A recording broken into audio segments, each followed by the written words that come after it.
अस्सलामुअलैकुम। प्रोग्राम में आपको खुशामदीद कहते हैं और मैं हूं सना मिर्जा। पाकिस्तान तहरीक-ए-इंसाफ ने हुकूमत इख्तिदार संभालने से पहले बारहा ये कहा कि शायद मुस्लिम लीग नून की जो साबका हुकूमत थी वो आने वाले दिनों में किसी NRO के लिए कोशिश कर रही थी, और इस हुकूमत में आने के बाद भी बारहा ये कहा जाता रहा कि हम कोई और नया NRO मुस्लिम लीग नून की जमात को नहीं लेने देंगे। लेकिन इससे पहले कि कोई नया अमल दरामद किया जाए किसी NRO के ऊपर, जो गुज़िश्ता NRO है उसके ऊपर सुप्रीम कोर्ट में इन दिनों समाअत हो रही है और उसका जो मेन फोकस है वो है साबिक सदर मुशर्रफ साहब की वतन वापसी के हवाले से। आज जो सुप्रीम कोर्ट में समाअत हुई है उसमें बहुत से सवाल उठाए गए हैं, जिसमें यह कहा गया है कि आया परवेज मुशर्रफ साहब को किसकी इजाजत के साथ मुल्क से बाहर जाने दिया गया था, उनका गारंटर कौन था, और सबसे बढ़कर यह कि अगर साबिक सदर मुशर्रफ साहब वतन वापस आते हैं तो उनको मुकम्मल फुल प्रूफ सिक्योरिटी भी प्रोवाइड की जाएगी, बल्कि उनको पूरी ब्रिगेड भी दी जाएगी। लेकिन उसके बावजूद भी जो उनके वकील थे वो किसी भी मुमकिना यकीन दहानी से गुरेज करते रहे। इसका मतलब यह समझा जाए कि सियासी शख्सियात को तो हुकूमतें या फिर हमारी अदलिया इंसाफ के कटहरे मिला सकती है, लेकिन शायद अभी तक जर्नैलों का जो एहतसाब है या उनको इंसाफ के कटहरे मिलाने का अमल है वो इतना मजबूत नजर नहीं आता है। प्रोग्राम में आज इस पर भी बात करेंगे। इसके अलावा मनी लॉन्ड्रिंग केस के हवाले से साबिक सदर आसिफ अली जरदारी साहब और फरियाल तालपुर साहिबा भी अदालत में पेश हुए हैं। कराची में बैंकिंग कोर्ट की यह अदालत थी और यहां पर उनसे कुछ सवाल भी इस हवाले से किए गए हैं, लेकिन अब देखना यह है कि आया क्या वाकई आसिफ अली जरदारी साहब मनी लॉन्ड्रिंग केस से साफ बच निकलेंगे या फिर उनके लिए कोई मुश्किल बढ़ सकती है। प्रोग्राम में आगे चलकर एक और अहम चीज़ जो कि पब्लिक अकाउंट कमेटी के हवाले से है, मुस्लिम लीग नून की जो क़यादत है उसमें शहबाज शरीफ साहब के हवाले से फैसला किया गया है कि वो पब्लिक अकाउंट्स कमेटी की सरबराही करेंगे। जैसे कि पिछले 2 अदवार में एक SOP रहा था मीसाक जमहूरियत की सूरत में PP और नून लीग के दौर में कि जो अपोजिशन पार्टी होती है उसके पास ये कमेटी आती है, लेकिन इस मरतबा हम देख रहे हैं कि PTI की तरफ से ये कहा गया है कि क्योंकि साबका हुकूमत का ऑडिट करना है जो कि नून लीग की थी, तो शायद पब्लिक अकाउंट्स कमेटी की जो सरबराही है वो हम नून लीग को नहीं दे सकेंगे। अब इस पे जो अपोजिशन की 2 बड़ी जमातें हैं, क्या वो मानेंगी या फिर नहीं मानेंगी, क्वेश्चन हम इस पर भी बात करेंगे आज प्रोग्राम में। और प्रोग्राम के बिल्कुल आखिर में दहशतगर्दी के खिलाफ जंग, यकीनन पाकिस्तान एक बड़ी जंग लड़ा है के अंदर भी दहशतगर्दों के खिलाफ, लेकिन इसके लिए जो इदारे काम कर रहे हैं जिसमें नेक्टा सरे फहरिस्त है, जो 20 नुकाती एजेंडा बनाया गया था नेशनल एक्शन प्लान का, उसका एक अहम रोल था इसमें, लेकिन उस पर अब यह कहा गया है कि ना सिर्फ एक कमेटी बनाई जाएगी बल्कि इसको फाल करने के लिए भी कुछ अहम स्टेप्स लिए जाएंगे। लेकिन पिछले चंद सालों में आखिर नेक्टा फाल क्यों नहीं हो सका और इसकी जिम्मेदारी किस पर आयद होती है, इस पर भी हम आज थोड़ी सी डिबेट करेंगे। जो मौजूद पैनलिस्ट मुझे चुके हैं तारुफ करवाना चाहूंगी। मेरे साथ स्टूडियोज में चौधरी जाफर इकबाल साहब मौजूद है, मुस्लिम लीग नून के सीनियर रहनुमा हैं। बहुत शुक्रिया जाफर इकबाल साहब से वक्त देने के लिए। मेरे साथ पाकिस्तान तहरीक इंसाफ के सीनियर रहनुमा मलिक आमिर डोगर साहब मौजूद हैं वीडियो लिंक पर। सर आपका भी बहुत शुक्रिया। और मेरे साथ सीनियर तज्जियाकार अयाज खान साहब भी मौजूद हैं। तीनों मेहमानों का बहुत शुक्रिया। मैं अयाज साहब सर सवाल आपसे करना चाहूंगी। सर ये बताइएगा कि NRO अमल दरामद केस की जो समाअत हो रही है इसमें सबसे अहम चीज़ जिस पर डिबेट हो रही है वो ये कि मुशर्रफ साहब को पाकिस्तान वापस कैसे लाया जाए। सर आपको लगता है कि जितनी यकीन दहानियां आज उनको कोर्ट खुद करवा रही थी वो आना चाहेंगे पाकिस्तान वापस और उनको लाया भी जा सकेगा? देखिए, कोर्ट तो उनने पहले भी यकीन दहानियां कराती रही है मुशर्रफ साहब को। इसी तरह की चीजें चीफ जस्टिस साहब ने ऑफर की थी उन्हें पहले भी, और मेरा ख्याल है अगर वो आना होता तो आ जाते। गालिबन एक आध बार बीच में शायद उन्होंने कोई ऐसा ज़हन बनाया था कि मैं आ जाऊंगा, लेकिन वो नहीं आए। मेरे ख्याल में अब चूंकि 3 दफा के प्राइम मिनिस्टर ज़ाहिर है वो इस वक्त तो जमानत पे हैं, लेकिन वो अगर जेल जा सकते हैं, आसिफ अली जरदारी साहब अगर कोर्ट्स में जा सकते हैं, तो मुशर्रफ साहब को भी जाना चाहिए। उसकी वजह यह है कि जब वो नहीं आते वापस तो बहुत ज्यादा तनकीद होती है, ना सिर्फ गवर्नमेंट पे बल्कि सिक्योरिटी इस्टेब्लिशमेंट पे भी तनकीद होती है। और वो आप देख रहे होते हैं मुख्तलिफ ट्वीट चल रहे होते हैं कि जी वो वहां गोल्फ खेल रहे हैं, कभी मैच देख रहे होते हैं, कभी वो उनकी डांस की कोई वीडियो आ जाती है। तो मेरा ख्याल है मुशर्रफ साहब को जब वो समझते हैं, और पहले वो कहते थे नवाज शरीफ साहब के दौर में कि अदलिया आजाद नहीं है, अदालतें आजाद नहीं है, इन्फ्लुएंस करते हैं नवाज शरीफ साहब या उनकी गवर्नमेंट इन्फ्लुएंस करती है, तो मेरा ख्याल है वो भी एक इल्जाम ही था। अब तो बिल्कुल भी उन्हें कोई इस हवाले से कोई परेशानी नहीं होनी चाहिए कि अदलिया आजाद है और वो जो उनसे कहा जा रहा है उसके मुताबिक वो किया जाएगा। तो मुशर्रफ साहब को बिल्कुल आना चाहिए, और जब वो समझते हैं कि मैंने कुछ नहीं किया, वो हमेशा ये दावा करते हैं, और फिर वो आपको उनका वो तारीखी वो डायलॉग भी याद होगा, वो जब वो कहा करते थे हमेशा, मैं डरता वरता नहीं हूं, तो जब डरते वरते नहीं है, आप कमांडो भी रहे हुए हैं, तो मेरे ख्याल आपको आना चाहिए। बिल्कुल ठीक है, ऐसा पॉइंट आ गया सर आपका। मैं जाफर इकबाल साहब, हमें पलवशा खान साहब ने भी ज्वाइन कर लिया, पाकिस्तान पीपल्स पार्टी की सीनियर रहनुमा भी हैं। पलवशा आपका भी बहुत शुक्रिया। जाफर साहब से क्वेश्चन पे पहले मैं आपसे करना चाहूंगी सर, एक तरफ साबिक वजीर आजम भी कोर्ट में पेश हो रहे हैं, एक और साबिक सदर भी कोर्ट्स में पेश हो रहे हैं, लेकिन जब मुशर्रफ साहब की बात आती है तो कोर्ट उनको कहती है कि हम पूरी ब्रिगेड आपको देंगे, आपके आने जाने में कोई दिक्कत नहीं होगी। उसके बावजूद क्या वजह है कि हमारी अदलिया के फैसलों और ऑर्डर्स को खातिर में नहीं ला रहे? बिस्मिल्लाहिर्रहमानिर्रहीम। सिर्फ एक ये किस्सा नहीं है परवेज़ मुशर्रफ साहब का। अगर इसको आप कोरिलेट करें, कल जिस केस में शाहिद खाकान साहब पेश हुए और सुबह मियां नवाज शरीफ साहब भी हाई कोर्ट लाहौर में पेश हुए आर्टिकल 6 के हवाले से, जो था आर्टिकल 6 के हवाले से, और उसी तरह की, बल्कि उससे बहुत बड़ी बात, पूरी एक प्रिंटेड किताब मार्केट में आ गई असद दुरानी साहब की, जो एक रॉ चीफ के साथ मिलकर लिखी, तो वो ऐसे गायब हुई। हमें तो वो थोड़ा सहारा दे गई कि हम जो गद्दार कहला रहे थे और हम जो माँ को बेचने वाले कहला रहे थे, हमसे ज़रा फोकस हटा भी, और फिर ऐसे वो किसी सर्द खाने में, उनको किसी ने लेकिन उस तरह तलब नहीं किया या उस तरह उन पे करेगा भी कोई नहीं, करेगा भी कोई नहीं। कोई दरख्वास्त उनके खिलाफ ना कोई आम आदमी जाके देगा, ना कोई अननोन देगा, ना ही कोई राव अनवार की तरह बेरंग ख़त चीफ जस्टिस साहब को मिलेगा कि मेरे अकाउंट खुला दें और ये कर दें और वो कर दें। कोई ऐसा नहीं होगा। वो एक ISPR की तरफ से बयान आया था कि जी उनको फौजी अदालत में बुला लिया गया है और हम अपने रूल्स के मुताबिक देखेंगे, उसके बाद ख़त्म किस्सा। मुशर्रफ साहब के बारे में भी ऐसा ही रहेगा। जो मेरा बतौर तालिब इल्म सियासियात के अगर मैं कहूँ कि अभी तक मुमकिन नहीं है, ना अदालतों के लिए, ना अवामी इदारों के लिए, ना ही अवाम के लिए, कि वो मुशर्रफ साहब की तरह के किसी पावरफुल आदमी को किसी कटहरे में ला के खड़ा कर सकें।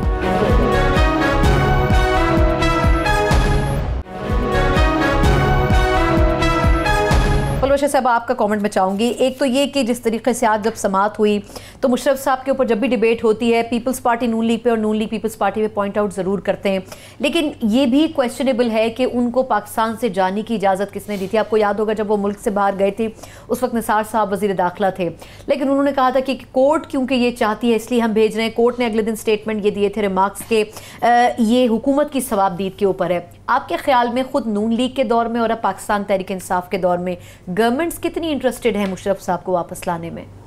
देखिए, मैं समझती हूँ कुछ ख़ास नहीं। ये वो शजर ममनू है जिसको ना ही छेड़ें, वो तो समझती हैं कि इसमें खैरियत है। लेकिन अब बात यह है कि जो बड़ी बड़ी हमने तकरीरें सुनी हैं इतने 5 साल पहले, अब अगर आप बात करते हैं एहतसाब की, और आपको नज़र भी ऐसे आ रहा है कि एहतसाब का मतलब इस हुकूमत के नज़दीक सिर्फ़ और सिर्फ अपने जो सियासी इनके मुखालफीन हैं उनका एहतसाब है, इससे आगे कुछ नहीं है। जो इनके साथ लोग बैठे हुए हैं जो मुख्तलिफ़ लिहाज से नैबज़दा भी हैं, बाकी केसों में भी जो मतलूब हैं, जिनकी जायदादें भी बाहर हैं, जिनमें खान साहब की अपनी हमशीरा भी शामिल हैं और लोग भी शामिल हैं, उनकी तरफ से आपको कोई ख़ास एहतसाब, उनका हाथ उधर बढ़ता नज़र नहीं आएगा। लेकिन ये तो खैर आप बहुत बड़ा टारगेट कह रहे हैं जनरल परवेज़ मुशर्रफ। आप ये देखिए कि जब इस मुल्क के बदतरीन दुश्मन के आर्मी चीफ ने धमकी लगाई तो यहाँ क्या हो रहा था? यहाँ आप हनीफ अब्बासी को उठाकर एक तस्वीर के बलबूते पर अडियाला से अटक भेजने की और उससे बदला लेने के लिए आप पूरी तैयारी कर रहे थे। यहाँ आपको कहीं कोई लीडरशिप नज़र आई? वज़ीर दिफा से लेके आपको कहीं कोई ऐसा थॉट प्रोसेस नज़र आया कि जहाँ बैठकर सर जोड़े जाएं कि इतनी बड़ी धमकी आपके हमसाया मुल्क से आई है? ये मजाक नहीं है। माजी में ऐसा होता रहा है कि जब भी इस किस्म की सिचुएशन हुई है, पीपल्स पार्टी की हुकूमत में हुई और दीगर मियां साहब की हुकूमत में हुई, तो फ़ौरन कोई ना कोई ऐसा फोरम बुलाया जाता था जहां लोगों को इकट्ठा किया जाता था, मुख्तलिफ सियासी कायदीन को इकट्ठा किया जाता था और बैठकर ये मसाइल जो हमारे सियासी हैं इनको साइड पर रखकर मुल्क की दिफा के लिए बिल्कुल किए जाते थे। वो एक यकजा होना और वो ऑप्टिक्स जाना बहुत ज़रूरी है। अभी क्या हो रहा था आप मुझे बताइए? आज तक आपको कोई ऐसा नज़र आया है कोई इनकी तरफ से कोई रद्द अमल के जहाँ करना तो ये चाहिए कि वो खुद मियां नवाज शरीफ साहब को भी फ़ोन कर दें कि आइए, आप भी आइए, जरदारी साहब आप भी आइए, ये बात की जंगें तो आपस की हम लड़ेंगे, जो हम पर दुश्मन जंग मुसल्लत करने की धमकी दे रहा है, और खुदा ना ख्वास्ता अगर कल को ऐसा कुछ मिस एडवेंचर हो जाता है, आप क्या समझते हैं कि आज नहीं, रिस्पॉन्सिबल तो वही होगा जो करेगा। लेकिन आप मुझे बताइए कि आज आपको जो लीडरशिप है उसमें नजर आ रहा है कोई ऐसा शख्स जो जाकर उनके प्रोपेगेंडा का किसी आलमी सतह पर जवाब दे? वो खान साहब तो कर रहे हैं वैसे ट्वीट्स के जरिए, सही, इस पर भी तनकीद हो रही है कि ट्वीट्स क्यों किए जा रहे हैं, लेकिन वो अपने तौर पर रिस्पॉन्ड तो कर रहे हैं। आलमी सतह नहीं, उनकी सतह पर होना चाहिए, या पूरी कौम को इकट्ठा करके कोई मैसेज देना चाहिए, या पार्लियामेंट का कोई मुश्तरका इजलास होना चाहिए। मुशर्रफ साहब के ऊपर क्वेश्चन क्यों नहीं हो पाता? उनको मुल्क वापस लाने की बात होती है तो फिर आपको नहीं पता क्यों नहीं पीपल्स पार्टी नहीं, आपको भी अच्छी तरह पता है क्यों नहीं हो पाता, यानी कि इसके डिबेट करनी ही बेकार है ना। ये एक वैसे तो बेकार है, मैं आपको मतलब अगर बड़ी ऑनेस्टली से जो है, इन्होंने भी तकरीबन वही बात की है, बेकार है। आप अपना प्रोग्राम, ऑपोजिशन की जो दो बड़ी पार्टीज हैं वो इस पे यही राय रखती। मैं लास्ट कमेंट आमिर डोगर साहब आपका लूंगी, फिर मुझे एक ब्रेक लेनी है। आमिर डोगर साहब, वैसे पीटीआई ने अक्रॉस द बोर्ड एहतसाब की बात की है, बहुत से ऐसे मुश्किल स्टेप्स लेने की बात की है जो पिछले अदवार में नहीं लिए गए। सर, इसहाक डार साहब को वतन वापस लाने से लेके मुशर्रफ साहब पर अगर मैं लिस्ट का अख्ताम करूं, क्या ये तमाम शख्सियात वतन वापस लाई जा सकेंगी? जी बिस्मिल्लाहिर्रहमानिर्रहीम, बड़ा अहम सवाल है आपका। असूली तौर पे तो मैं ये समझता हूँ कि वक्त अब जैसे तैसे गुजरेगा और अदालत की कार्रवाई मज़ीद तेज़ होती जाएगी मुशर्रफ साहब के हवाले से केस की, तो परवेज़ मुशर्रफ साहब पे प्रेशर बढ़ेगा और उनको वापस आना चाहिए। बावजूद इसके कि पहले उन्होंने कई दफ़ा लैतो लाल किया और अदालतों ने बार बार उनको यकीन दहानी कराई, और फिर वो पहले पिछले दौर में ये कहते थे कि हुकूमत शायद उनके एंटी बैठी है। अब तो ऐसा कोई माहौल नहीं है, अब तो उनके पॉइंट ऑफ व्यू से एक न्यूट्रल हुकूमत है, मैं समझता हूँ।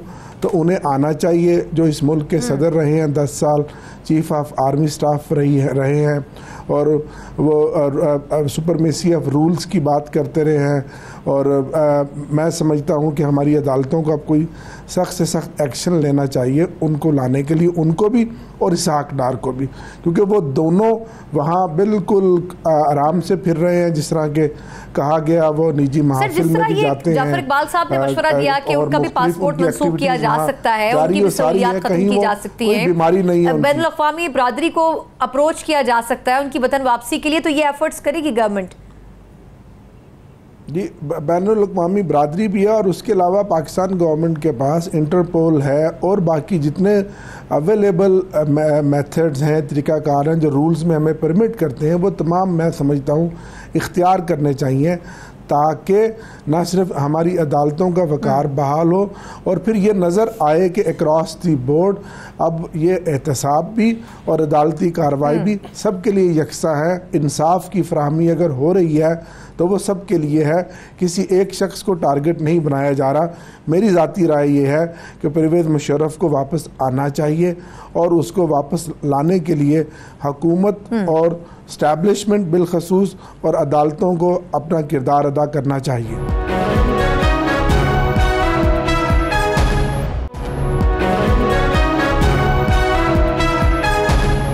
ब्रेक के बाद एक बार फिर प्रोग्राम में आपको खुशामदीद कहते हैं, जहां हम बात कर रहे हैं कि अदलिया की तरफ से साबिक़ सदर मुशर्रफ साहब को रिलीफ देने की बात की जा रही है।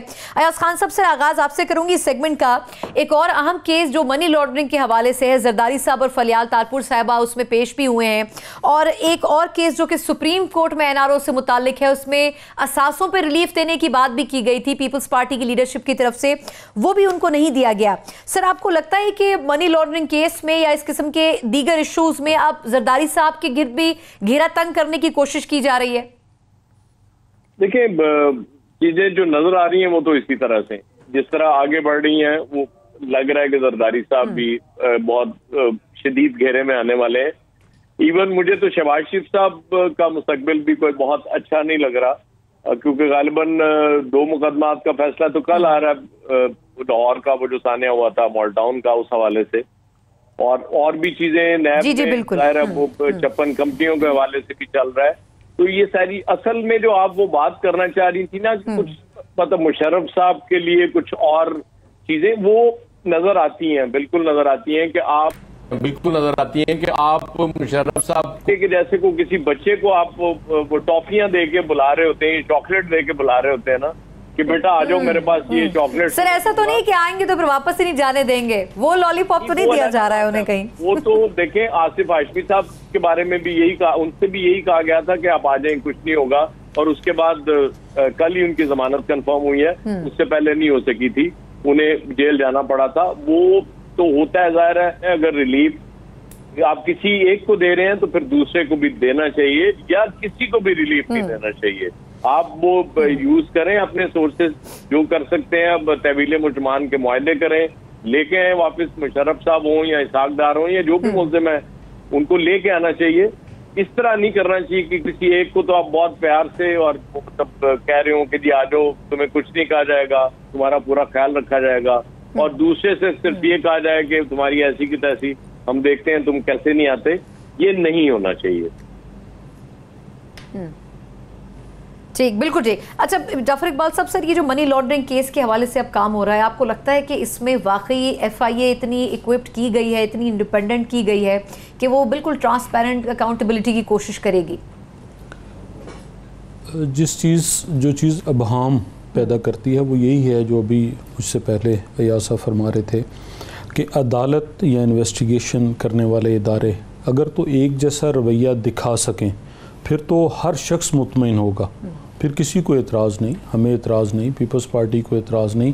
लेकिन अगर वो आपकी बॉडी लैंग्वेज, आपके कहे हुए जुमले, आपका मुखातिब करना, आपका केस को चलाते हुए नज़र आना कि आप किस तरफ लेके जा रहे हैं, बतौर पाकिस्तानी, बतौर एक इंसान, कत्तन कोई मियाँ नवाज शरीफ हों, आसिफ अली जरदारी साहब हों, कोई भी पावरफुल से पावरफुल आदमी हो, अकाउंटेबल है वो, अवाम के सामने भी, अदालतों के सामने भी।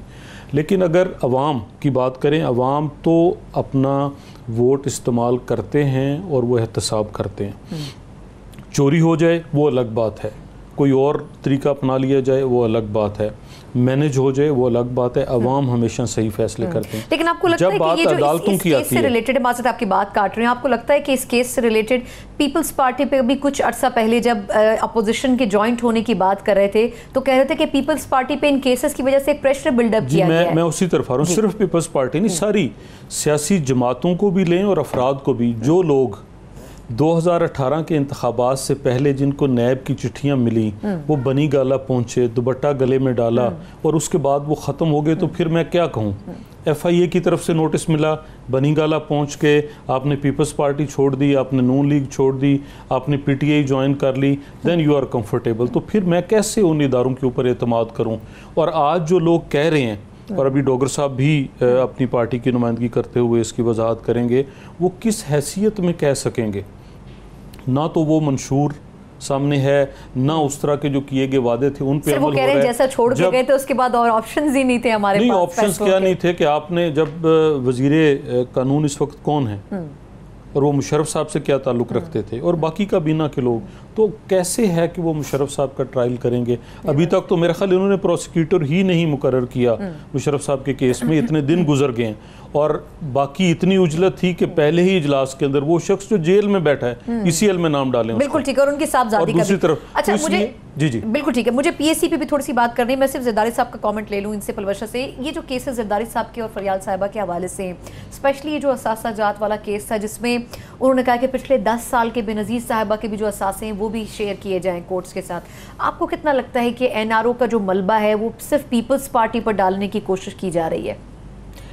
देखिए, मैं आपको इलेक्शन से कुछ दिन पहले ले जाऊंगी जब पहली दफ़ा आपने बाज़गश सुनी होगी इस केस की, और FIA की तरफ से आपने मुख्तलिफ मनी लॉन्ड्रिंग केस की जी बात और करेंगे। बहुत सी उनकी तरफ से आपने बयानात सुने। फिर बाद में चीफ जस्टिस साहब ने उनको डांटा भी कि ये मैंने नहीं कहा था और ये ऐसा नहीं है। लेकिन अब चूँकि एक JIT बन चुकी है और केस कोर्ट में है, लिहाजा इस पर तो मैं इतनी बात नहीं करूँगी। लेकिन बात असल ये है कि इसकी जो टाइमिंग थी इलेक्शन से पहले, और जो कई दिन उस पर बग़ैर किसी सबूत के मीडिया ट्रायल होता रहा पाकिस्तान पीपल्स पार्टी का, हत्ता कि जिस दिन जरदारी साहब ने जाना था सुप्रीम कोर्ट, उस दिन चीफ जस्टिस साहब ने खुद वजाहत काफ़ी बातों की ये आप इस टाइमिंग से अंदाज़ा लगाइए कि ये एक दबाव का टैक्टिक्स ज़रूर था, इसमें कोई दो राय नहीं। और अब जो है इस वक्त चूंकि JIT बन चुकी है और जाहिर है जब एक JIT बन गई है तो वो अपनी इन्वेस्टिगेशंस करेगी। और चूंकि पाकिस्तान पीपल्स पार्टी ने जब मियां नवाज शरीफ के साथ थैंक यू JIT बनी थी उनके लिए, तो हमने यही मौक़िफ़ रखा था कि उनको पेश होना चाहिए, ठीक है। बिल्कुल ठीक। तो इस वक्त जरदारी साहब भी पेश होंगे। जरदारी साहब तो कहीं गए नहीं, ना पीपल्स पार्टी के दीगर अहम रहनुमा जिन पर इस वक्त रोजाना के हिसाब से नैब के केसेस खुल रहे हैं वो कहीं गए अब खुशी शाह साहब के हवाले से कह रहे हैं कि अब इन्वेस्टिगेट किया जाएगा। और दूसरी तरफ मैंने आपको शुरू में बताया कि अकाउंटेबिलिटी इस वक्त सरीहन एक यकतरफा नजर आ रही है, और जब यकतरफा अकाउंटेबिलिटी हो तो उसमें और इंतकाम में बड़ी एक बारीक लाइन होती है। आपने बहुत अच्छा पॉइंट किया, आपने कहा कि अगर JIT बनती है तो फिर जरदारी साहब जरूर पेश होंगे। देखिए इस के कानून से वो तो बालातर नहीं है, ठीक है। परवेज मुशर्रफ साहब आए या ना आए, अब मैं यहाँ बैठ के ये तो नहीं कह सकती जो मियां साहब के लिए हम कहते थे वो ठीक था, और जब हमारी तरफ आए तो हम नहीं पेश होंगे, वो जरूर पेश होंगे। और इसके बाद क्या निकलता है वो देखी जाएगी कि अगर कोई सबूत है इनके पास ठोस तो सामने आएंगे। लेकिन मैं ये ज़रूर कहूँगी कि एहतसाब में और इंतकाम जो सियासी इस मुल्क की हिस्ट्री का एक बिल्कुल एक बड़ा अहम चैप्टर रहा है, उसमें बड़ी बारीक लाइन है, लेकिन उसके नताइज अच्छे नहीं हुए। मैं डोगर साहब से कमेंट ले लूँ। डोगर साहब, सर ये अकाउंटेबिलिटी की बात करें, लेकिन एक अंडरस्टैंडिंग जिस तरह PP और नून लीग के दरमियान भी थी जो कि पब्लिक अकाउंट कमेटी के हवाले से रही थी, सर अब PTI उस ट्रेंड को अब चेंज करने की भी बात कर रही है और ये कह रहे हैं कि जो ऑडिट होना चाहिए पिछले टेन्योर का वो मौजूदा हुकूमत को करना चाहिए। सर आपके ख्याल में क्या ये भी उसी प्रोसेस का एक हिस्सा है कि जब पिछला पूरा काटी छाटी की जाएगी, एहतसाब पूरा किया जाएगा, तो उसमें नून लीग की स्क्रूटनी के लिए PTI को सुपरवाइजरी दी जाए? जी मुझे अगर इजाज़त दे तो पहले मैं मनी लॉन्ड्रिंग केस जो जरदारी साहब के गिर्द घेरा तंग किया जा रहा है उस पर बात करूं कि देखिए आम आदमी पाकिस्तान की कौम इस बात पर बहुत खुश है कि ये एहतसाब यक तरफा नहीं हो रहा, ये एहतसाब उन लोगों का हो रहा है जिन्होंने इस मुल्क के अरबों खरबों रुपए लूटे हैं। 77 अकाउंट्स थे 77, और उसमें कुछ अकाउंट ऐसे थे जो फ्रीज थे, फिर भी करोड़ों रुपए की ट्रांजैक्शन उसमें हुई है। कौम की आंखों में आप मिट्टी नहीं धुल सकते। अब लोग बहुत समझदार हो गए हैं, और इदारों की जब आप बात करते हैं, ये नैब और FIA की अपनी क्रेडिबिलिटी का भी मसला है कि अगर वो इतनी बड़ी बड़ी मछलियां आज छूट जाती हैं तो ये मजाक होगा। और जिसने भी एहतसाब, जिसने भी इस मुल्क के कौम की दौलत को लूटा है, वो जिस भी पार्टी से है, उन सब का एहतसाब होना चाहिए। आज अगर एहतसाब हो रहा है और असासा जात की तफसीलात मांगी जा रही हैं, तो आप कहते हैं कि ये मोहतरमा बेनज़ीर भुट्टो की कब्र का ट्रायल है। भाई आपको तो सफाई का मौका दिया जा रहा है कि आप तफसीलात दें। करोड़ों अरबों रुपए का कौम का बजट सालाना हम इन इदारों के ऊपर खर्च करते हैं, तो ये तो सबका एहतसाब होना चाहिए। अगर आप एक पार्टी का करेंगे या एक ख़ानदान का करेंगे तो मैं इस बात का बिल्कुल ज़ाती तौर पर कायल हूँ कि ये नहीं है, फिर तो ये मजाक है। लेकिन अब अच्छा सर, जो हालात बन गए हैं, जो माहौल बनता चला जा रहा है, आने वाले दिनों में नवाज शरीफ के बकिया केसेस का भी फैसला आने वाला है, शहबाज शरीफ का भी आने वाला है, और जरदारी साहब और बाकी बड़ी बड़ी मछलियों पर भी हाथ डाला जा रहा है।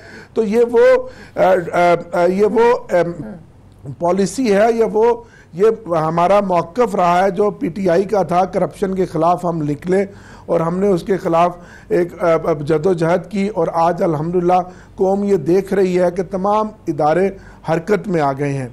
जहां तक आपने पब्लिक अकाउंट्स कमेटी की बात की, तो सर मैं पब्लिक अकाउंट्स कमेटी के क्वेश्चन में बाद में आती हूँ। सर मैं वापस आपकी तरफ आ, जाफर साहब आपको कमेंट देना चाह रहे थे। सर मुझे और से PSC के हवाले से भी बता दें कि ये नून लीग और PP की अंडरस्टैंडिंग थी, तो क्या अब इस अंडरस्टैंडिंग पे अमल नहीं मुमकिन हो सकेगा? आमिर डोगर साहब फरमा रहे हैं कि जी हमने करप्शन के खिलाफ बात की और आज अल्लाह का फजल है कि हमारी हुकूमत आ गई, हम उसके ऊपर अमल कर रहे हैं। बिल्कुल अमल कर रहे हैं। जुबैदा जलाल साहिबा इनकी फेडरल मिनिस्टर है, आधी से ज्यादा मुशर्रफ साहब की कैबिनेट उनके ऊपर नहीं मुशर्रफ साहब की नहीं जी, उनके ऊपर करप्शन का केस है। उन्होंने बाहर से कोई फंडिंग ली थी और वो उसे कैसे डिस्पर्समेंट की वो आज तक जवाब नहीं दे सकी। खुद इमरान खान साहब आज तक फॉरेन फंडिंग जो इनके अपने कारकुनान ने पार्टी के हवाले से आज तक उसका जवाब नहीं दे सके। MQM बहुत बड़ा सवालिया निशान है, आज वो बरी ज़िम्मा है, पंजाब के सबसे बड़ा कहा उनके खिलाफ दरख्वास्त इमरान खान साहब ने दी, वो वापस ले ली। जनाब परवेज़ इलाही साहब जो इस वक्त स्पीकर हैं, इस तरह नज़र गोंदल साहब वो कई सौ जा रहे हैं, आज वो PTI का झंडा डाले हुए हैं, आज वो मुतमिन है, कोई अदालत उन्हें नहीं बुला रही। फिर दो आशिक अवान साहिबा, अलीम खान साहब आज भी नैब की तारीखें भुगत रहे हैं। जुल्फी बुखारी साहब, अलीमा खान साहिबा के नाम बहुत सारी ऑफशोर कंपनीज हैं, उनका कोई नहीं। तो ये डोगर साहब और बहुत सारे वो जो PTI के उस ख्वाब में, उस शहर में मुब्तला हैं, वो जरा बाहर निकलें, अपनी काबीना देखें, उनके ऊपर करप्शन के केसेस देखें और फिर आकर इसके ऊपर बात करें। जो आपने पब्लिक अकाउंट्स कमेटी की बात की, ये बात दुरुस्त है कि पिछली हुकूमत के हिसाब भी उसमें, तो जब पिछली हुकूमत थी तो तब अपोजिशन के पास थी, हमारा हिसाब उस पब्लिक अकाउंट्स कमेटी में डे टू डे होता रहा। अभी जो जिस वजह से जो कॉमन सेंस की बात है वो ये है कि अगर हुकूमत कोई ऐसा एक्सपेंडिचर करने जा रही है या कर रही है तो उसे बुला के अपोजिशन के पास सरबराही हो और वो उसे अकाउंटेबल कर सके। तरीका है और यही पहले इसीलिए डिसाइड हुआ था। साबका दौर का एहतसाब वो तो इनके पास बहुत सारे फोरम हैं, ये करें। और अभी मौजूदा के लिए जो पूछना करना होगा कि आप ये प्रोग्राम कैसे चला रहे हैं, ये पैसे कैसे खर्च हो रहे हैं, वहाँ कैसे हुए, उसके लिए वो तय हुआ था और ये एक बनी थी अंडरस्टैंडिंग कि ओपोजिशन के पास होगा ताकि वो हुकूमत के ऊपर चेक एंड बैलेंस रख सके। बिल्कुल ठीक। अच्छा अयाज साहब, सर मुख्तसर कमेंट, फिर मुझे उसके बाद ब्रेक लेनी है। सर ये जो पब्लिक अकाउंट्स कमेटी में मिसाक जमहूरियत के तहत अंडरस्टैंडिंग थी, वो क्राइटेरिया ठीक था या फिर पाकिस्तान तहरीक इंसाफ जो क्राइटेरिया सामने रख रही है कि जी हमें पिछले दौर का ऑडिट करना है, वो क्राइटेरिया आपके ख्याल में दुरुस्त है पब्लिक अकाउंट्स कमेटी के लिए? असल में कुछ आईनी और कानूनी बातें होती हैं, कुछ रिवायती बातें होती हैं।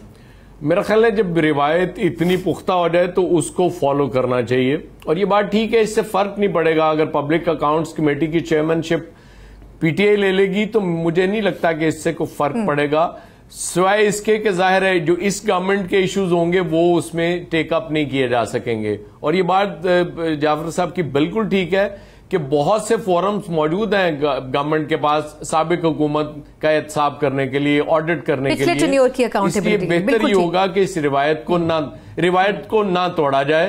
बेहतर है कि जो आप करने जा रहे हैं उसकी अकाउंटेबिलिटी ऑपोजिशन लीडर कर रहा हो वहां बैठ के, तो उसकी नेकनामी में आपकी ज्यादा इजाफा होगा मेरे ख्याल में।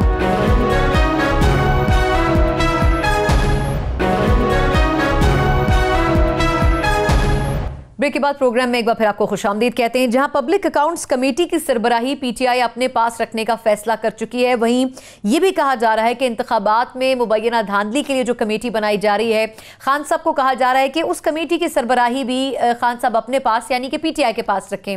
मैं इससे पहले कि डोगर साहब की तरफ जाऊं, पुलवशा साहबा, वैसे अगर पीपल्स पार्टी बाकी चीज़ों में अपने आप को नून लीग से अलहदा करती है, कम अज़ कम इन दो डिसीजन में पीपल्स पार्टी का सपोर्ट करेगी नून लीग को अगर नून लीग प्रोटेस्ट करती है? देखिए असूलन करनी चाहिए और ये इनके अपने जो अकाउंटेबिलिटी के, और जैसे कह रहे थे करप्शन के खिलाफ हम जहाद कर रहे थे, ये तो खुद अपने जहाद के खिलाफ जा रहे हैं। मतलब इन्हें किस बात का डर है? अगर पब्लिक अकाउंट्स कमेटी अपोजिशन के पास जाती है तो आपने अभी खुद कहा कि अपोजिशन को ट्राई करने के लिए इदारे क्यों पैसे खा रहे हैं और क्या है, इनका काम है कि ये एहतसाब करें, तो उनको एहतसाब करने दें। अलबत्ता तो हुकूमत को और हुकूमती अहदेदारों को इस किस्म की बात मुखातिब होना FIA से और नैब से और उनको हिदायत देना, ये वैसे ही गलत है। लेकिन अगर ये इदारे मौजूद हैं और आप समझते हैं इन्हें काम करना चाहिए और एहतसाब ही करना चाहिए तो फिर इससे कोई फर्क नहीं पड़ता। नहीं, और बिल्कुल अब देखिए दूध की रखवाली पर आप बिल्ले को तो कभी भी नहीं बिठाते। अब ये अगर नई रिवायत है तो फिर आप दूसरों के एहतसाब और दूसरों के गिरबानों तक आपका हाथ नहीं जाएगा, पहला पत्थर ही वो उठाएगा जो खुद अपने एहतसाब के लिए तैयार। अच्छा, इंतखाबी धांधली में क्या परेशानी है PTI को? वैसे उनको क्यों मशवरा दिया जा रहा है खान साहब को कि इस कमेटी की सरबराही अगर वो खुद सरबराही करेंगे तो कौन मानेगा? बिल्कुल ठीक, लेकिन वो क्रेडिट तो लेते हैं ना सर, हमने 1 महीने के अंदर कमेटी बना दी। नहीं तो और किसको परेशानी? बिल्कुल ठीक। दुनिया क्या कह रही है, गार्डियन क्या लिख रहा है अभी 2 दिन पहले, क्या अखबारात कह रहे हैं दुनिया के जरीदे। बस वो बहुत अच्छा कॉलम था जो लिखा गया था। डोगर साहब, सर ये जो इंतखाबी धांधली की तहकीकात के लिए कमेटी है, सर ये मशवरा क्यों दे रहे हैं खान साहब को कि वो भी अपने पास रखें उसकी सरबराही भी? मैं पहले पब्लिक अकाउंट्स कमेटी की तरफ आता हूं क्योंकि मैं पार्टी का चीफ व्हिप हूं, तो ये सारा मुझसे रेलेवेंट मैटर है सारा। तो इसमें हमने तो असूली तौर पे एक फैसला किया था अपनी पार्टी में कि जो कमेटियां पिछले 5 सालों में अपोजिशन के पास थी, स्टैंडिंग कमेटियां बशमूल PAC, वो अपोजिशन को ही जाएंगी। और इसमें हमारी एक बिजनेस एडवाइजरी कमेटी की पहले मीटिंग भी हो चुकी है।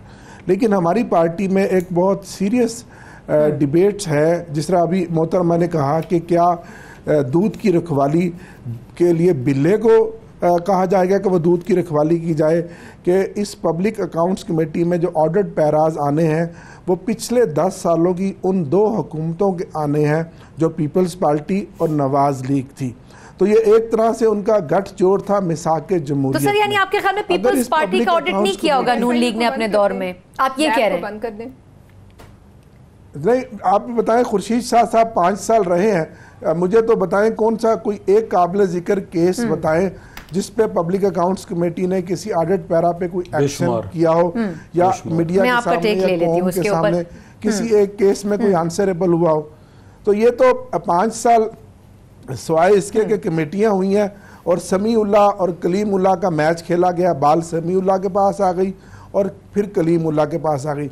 अगर पब्लिक अकाउंट्स कमेटी को उसकी रूह के मुताबिक और अब वो समीउल्लाह और करीमुल्लाह आपके पास है और बाल भी आपके पास है और सब कुछ आप एंजॉय कीजिए। अच्छा। नहीं, मैं उधर ही आ रहा हूँ, फिर तो चेयरमैन उसका एक चलिए सर, अगर ये समझा जाए कि आप पिछले 10 सालों का ऑडिट कर रहे हैं, चलिए वो अपनी जगह शायद शहबाज शरीफ साहब कह भी चुके हैं कि मैं इस फैसले पर कुछ नहीं कह सकता हुकूमत के। अगर मैं इंतखाबी धांधली वाले पॉइंट पर आऊं तो उसकी क्या तौजीह है सर PTI के पास? तो शहबाज शरीफ ही अगर बैठ के उसको देखेंगे तो किस तरह अपनी हुकूमत के उन घपलों को किस तरह से वो उनके खिलाफ एक्शन लेंगे, ये बहुत बड़ा एक क्वेश्चन मार्क है। लेकिन अभी इस पर फैसला कल तक हो जाएगा। जहाँ तक रवायत की बात है, जैसे मेरे दोस्त ने कहा कि रवायत तो यही है कि 10 साल रहे हैं कि ये पोजीशन को ही दे दी जाए, तो मैं इस बात से भी इत्फाक करता हूँ। दूसरी बात आ गई, आपने कही जो मुबीना धांधली के जो एक क्वेश्चन किए जाते हैं 2018 के जनरल इलेक्शन पर, उसकी जो कमेटी बनी है, आज तकरीबन हमने अपने मेंबरान फाइनल कर लिए हैं। कल बाज़ाब्ता कल या परसों स्पीकर साहब उसको नोटिफाई कर देंगे। तो उसके चेयरमैन परवेज़ खटक साहब को पार्टी ने प्रपोज किया, जो हमारे सीनियर मेंबर हैं, सीनियर लीडर हैं। इस कमेटी में मेंबरान कितने होंगे, सरबराह कौन होगा और क्या सेनेट के भी मेंबरान होंगे, इसके ऊपर हमारी 3 दिन पहले काफी। अच्छा डोगर साहब, इसका मतलब है कि अभी PTI के पास सरबराही जाएगी, ये तय नहीं है सर? मुझे हाँ या ना में थोड़ा सा क्लियर कर दें सर, आपकी आवाज क्योंकि क्लियर नहीं आ रही है। वो तो नहीं, ये तय है कि इसकी तय किया जाएगा। हुकूमत का ही चेयरमैन होता है, लेकिन ये TORs अभी कमेटी हमारी खुद बैठ के बनाएगी। ट्रेडिशन, इसमें से ट्रेडिशन को फॉलो किया जाएगा, इसमें आप ट्रेडिशन को फॉलो नहीं करेंगे। हम बिल्कुल। अच्छा डॉक्टर साहब, ठीक से पॉइंट आ गया आपका। यार साहब सर, ये थोड़ा सा हमें समझा दें सर हमारे नाज़रीन को भी कि ये जो इंतखाबी धांधली है, इसमें क्या आपको लगता है कि हुकूमत वक्त रखनी चाहिए अपने पास सरबराही, या अपोजिशन की रिजर्वेशंस के लिए आपको लगता है कि ये अपोजिशन को देना चाहिए होता? PTI मुकम्मल साथ देगी उनका। हम हर तरह से डॉक्टर साहब खामोश होंगे तो फिर जवाब दे सकते। इस तरह की कोई जी अयाज साहब से बात कर लीजिए। डॉक्टर साहब को शायद मेरी आवाज नहीं जा रही है, सर आप बात कर लीजिए अयाज साहब। जी जी देखिए, बात ये है कि ये जहां तक इलेक्शन की धांधली के ये जो इलेक्शन की धांधली के हवाले से कमीशन बनने जा रहा है, इसमें मैं समझता हूं कि ये नून लीग की गलती है। लास्ट टाइम इनसे जब मुतालबा PTI ने किया था, इन्होंने नहीं माना था, तो इसलिए वो तो जाहिर है PTI तो वो जो पहली कैबिनेट मीटिंग में नाम ECL में डाल देते हैं नवाज शरीफ साहब का, उनसे कैसे आप तवक्को करेंगे कि वो चेयरमैनशिप इनको दे देंगे? नॉट एट ऑल, वो अपने पास ही रखेंगे। हमेशा सर यानी कि PTI बेसिकली जो पिछले टेन्योर में उनके साथ हुआ उसका बदला लेगी, तो फिर जाफर इकबाल साहब ये तो गिव एंड टेक वाली बात हो जाएगी फिर।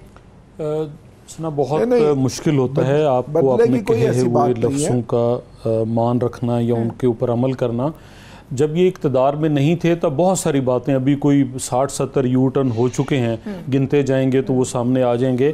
अब हमारा क्लेम और इल्ज़ाम ये है अपोजिशन का कि बहुत सारे ऐसे हाथ थे जिन्हें सामने आना चाहिए, जिन्होंने पीटीआई को मैंडेट दिलवाने में मदद की। सर वो हाथ सामने कैसे लाए जाएंगे जब वही की ना, सरबराही ये इसीलिए बड़ी कॉमन सेंस की बात है। पहले जो कमेटी बनी थी उसमें मेंबरान की तादाद इक्वल होगी, वो थी उसमें अपोजिशन और गवर्नमेंट के मेंबरान की तादाद बराबर होगी। अब जो बन रही है वो इंतखाबी धांधली को प्रोब करने के लिए बन रही है। डॉक्टर साहब, सर मैं वापस आपकी तरफ आती हूं। हमारा ही नहीं, सबका भी बड़ी आम फहम सी बात है। या तो ये हो कि कोई कॉमन और कॉमन पार्लियामान के अंदर बैठे हुए जितने लोग हैं उनकी सियासी वाबस्तगी सारे कहीं मौजूद है। अगर तो मुश्तरका कोई सेनेट और कौमी असम्बली की बनेगी तो फिर शायद सेनेट में से किसी ऐसे फर्द को लाया जा सके जिसके ऊपर, लेकिन वो भी अपोजिशन में ही से होना चाहिए और होगा, क्योंकि इल्ज़ामात या क्लेम हमारे हैं। और अगर इमरान खान साहब सरबराही लेके बैठेंगे तो कौन कौन से काम करेंगे? अभी तो पंजाब की थानेदारी भी वही पाकपतन के डीपीओ तक को कहाँ करना है, कैसे करना है, वही चला रहे हैं। अच्छा, इस पे सर अगर ऐसा नहीं होता, पीटीआई अपने पास रखती है, तो नून लीग फिर क्या करेगी सर? रिस्पॉन्स मैं यहाँ बैठ के तो नहीं इस पे कुछ कह सकता, लेकिन ऐसा कोई काम मुस्लिम लीग नून नहीं करेगी जिसमें कोई डिस्टर्बेंस वाली बात हो। हम अपनी हकूक की, अपनी आइनी, अपनी वो सारी, मतलब इनकी तरह नहीं करेंगे कि हम ऐवान के बाहर को मछली मंडी बनाएं और इस तरह का काम करें। यानी कि इस पे पॉलिसी प्रॉपर पार्टी के डिसीजन से होगी। डेफिनेटली। डोगर साहब, सर एक तो सर आप अपना कोई कमेंट ऐड करना चाह रहे थे, आप वो कंप्लीट कर लीजिए। और दूसरा सर, नेक्टा के हवाले से भी जो सरबराही है वो भी वजीर दिफा परवेज खटक साहब को दी जा रही है, जो कमेटी बनाई गई है उस पर कि उसको फाल कैसे करना है। तो आपके ख्याल में इन तमाम इशूज को परवेज खटक साहब के ऊपर जिम्मेदारी डाल देना, आपको लगता है कि वो इन तमाम इश्यूज को टेक अप कर सकेंगे? जी यकीनन वो कर सकेंगे। देखिए, मैं थोड़ी सी आपको क्लियर कर दूं अपने भाई को कि पहले एक ये राय आई कि जो असेंबली में प्रपोर्शंस है तमाम पार्टियों की, उसकी निस्बत की बुनियाद के ऊपर उसमें कमेटी में उस रेशो से मेंबरान को डाला जाए, जबकि बहुत सारी कमेटियों में ऐसे ही होता है कि जितनी जिस पार्टी की सीटें होती हैं उसके उस शेयर के मुताबिक उसका हिस्सा आ जाता है, जिस पर अपोजिशन ने एतराज़ किया कि नहीं, हमें इक्वल इसमें नुमाइंदगी चाहिए। वो हुकूमत ने उनकी इक्वल नुमाइंदगी मानी। फिर जो रेजोल्यूशन हमने पेश किया हमारी तरफ से, उसकी ड्राफ्टिंग पे उन्होंने एतराज़ किया, वो हमने उनके सामने रख दिया। हमने कहा जिस तरह से आप इसको वेट करना चाहें आप कर दें, उसको हमने उनकी मर्ज़ी के मुताबिक किया। फिर फाइनली फिर उन्होंने पीपल्स पार्टी ने कहा कि जी सेनेट को भी बीच में होना चाहिए, जिस पर नून लीग का भी एतराज़ था और हमारा भी एतराज़ था कि ये नेशनल असम्बली का इशूज़ है, एमएनएज़ के इलेक्शन का इशूज़ है, सेनेट का नहीं है। तो अगर इसको आप बनाना चाहते हैं तो नेशनल असम्बली के मेंबरान के ऊपर मुश्तमिल करें। और फिर हमने उनको ये कहा, और प्रीवियस हमने एग्जांपल्स दी बहुत सारी, कि इस तरह की कमेटियां जब भी बनी हैं चेयर हमेशा गवर्नमेंट करती है, और गवर्नमेंट का भी जो परवेज खटक साहब भी इक्वली होंगे। ये नहीं होगा कि चेयर का कोई 21वां वोट होगा। दोनों पार्टियों की नुमाइंदगी बराबर है। तमाम इत्तेहादी जमातों के जो पार्लिमानी लीडर्स हैं वो अपने अपने नाम देंगे या वो खुद आएंगे। हम हर तरह का अपोजिशन को उनके तहफ़्फ़ुज़ात हैं, उनके इल्ज़ामात हैं, उनका जवाब भी देंगे। हर तरह की तहकीकात में हुकूमत उनको फैसिलिटेट करेगी, क्योंकि ये पीटीआई पर इल्ज़ामात नहीं है, ये इलेक्शन कमीशन ऑफ पाकिस्तान पर इल्ज़ामात हैं या फॉर्म 45 या बाकी जो बेज़ाब्तगी हैं। हम चाहेंगे कि इलेक्शन कमीशन ऑफ पाकिस्तान भी इम्पावर हो और जमहूरियत की गाड़ी भी आगे चले, और आने वाले इलेक्शन में अगर कुछ लकूना सर इम्पावर करने का वैसे आसान तरीका, अगर मैं इस पूरी बात को मुख्तसर करूं तो वो ये है कि आप सरबराही ऑपोजिशन को दे दें तो शायद ज्यादा उनको इंडिपेंडेंट फील होगा। आप कंफर्टेबल हैं जवाब देने में? मेरा ख्याल है आपको थोड़ा सा मसला है सर, अगर आप बतौर वज़ीर आला केपीके एक एहतसाब कमीशन बना था, उसका क्या हासिल हुआ? पॉइंट आ गया सर आपका। उनकी कोई ऐसी क्रेडिबिलिटी नहीं है परवेज खटक साहब की कि वो एहतसाब कमीशन, उसके ऊपर पता नहीं करोड़ों रुपए खर्च हुए और चंद करोड़ भी वो ला नहीं सका और उसे गैर मुअस्सर बना दिया। खुद उनके खिलाफ नैब में हेलीकॉप्टर वाला केस जो है वो चल रहा है, और फिर अभी जो उनको पहले ड्यूटी दी है वजीर दिफा की, कहाँ है मेरे मुल्क का वजीर दिफा? अभी भी लाइव धमकियां दे रहे हैं आर्मी चीफ इंडिया का, और वजीर दिफा कुछ करने को तैयार नहीं। नेक्टा पे मुझे लास्ट कमेंट करते हैं कि आपके ख्याल में नेक्टा को जो अब इन्वेस्टिगेट किया जा रहा है कि इसको बेहतर करें, आपको लगता है नेशनल एक्शन प्लान में 2-3 साल पहले काम शुरू हुआ था, ये देखें कुछ भी नहीं सका, जब तक अवामी इदारे, जब तक तक पार्लिमान बाकी लोगों से बालादस्त नहीं होगा तो ये अभी मुमकिन नहीं है कि नेक्टा कोई मौसर किरदार अदा कर सके। बिल्कुल ठीक। चारों मेहमानों का बहुत शुक्रिया। लेकिन जहां तक पाकिस्तान तहरीक इंसाफ के पास एक भरपूर मौका है अपोजिशन को फ्री हैंड देने का, एहतसाब को ट्रांसपेरेंट रखने का, तो उनको कम से कम इलेक्शन की धांधली के हवाले से जो कमेटी है, अगर पीएससी की ना भी सही तो कम से कम उसकी सरबराही अपोजिशन को जरूर देनी चाहिए, ताकि अगर कहीं इंतखाबात में धांधली हुई है तो वो अपोजिशन की तसल्ली और तशफ़ी भी उसमें हो सके। ये एक बड़ा टास्क है जो कि अगर पीटीआई अचीव कर लेती है तो एक ट्रांसपेरेंट सिस्टम को लाने में मदद मिल सकेगी। चारों मेहमानों का बहुत शुक्रिया। प्रोग्राम से मुझे इजाजत दीजिए। अल्लाह हाफिज।